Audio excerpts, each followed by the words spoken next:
At its regular meeting Tuesday evening, the Shenandoah City Council took no action on a resolution to rescind Mayor Roger McQueen's veto of action taken by the council at its previous meeting to oppose the Summit Carbon Solutions Midwest Express pipeline and the use of eminent domain to acquire property for that particular pipeline.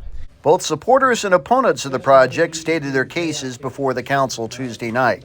Jim Stark is CFO with Green Plains, whose Shenandoah ethanol plant is one of 12 in Iowa to be served by the pipeline. Stark says the pipeline is the most significant method of reducing the plant's carbon footprint, a necessity for manufacturing future projects such as jet fuel, for example. But in order for our ethanol to be used in the production of sustainable aviation fuel, it must be low carbon. Our ethanol produced today does not meet those requirements for this new potential market. And along with the other reasons I mentioned earlier is why Green Plains was an early signer with the Summit Carbon Solutions pipeline. Council members also heard from opponents of the project. James Norris of Montgomery County was among those questioning Summit's safety claims and expressed concerns about the dangers the proposed pipeline carries.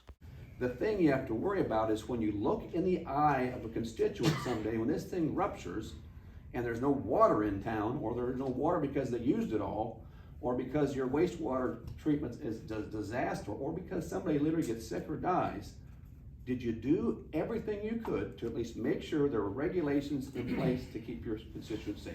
That's what I would look at. However, SKIA Executive Vice President Greg Connell urged the council to support the pipeline project and not listen to the opponents who he accused of trying to scare the council into not supporting the project. When people sit here and try to tell you that in the back of your mind you've got to be concerned about, your pipelines freezing and flumes killing people, this is a 6-inch line, people. Realize there's 150,000 tons of CO2 emitted from Green Plains every year. It's heavier than air, it goes up, it comes down. Do you know anybody in the last 15 years that's got sick from that? Absolutely not. Action to override McQueen's veto was placed on the council's agenda, but no motion was made.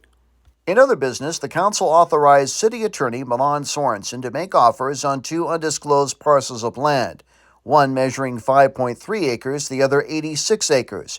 Council members took action following a closed session on the proposed land acquisition. Reporting from Shenandoah City Hall, Mike Peterson, KMA News.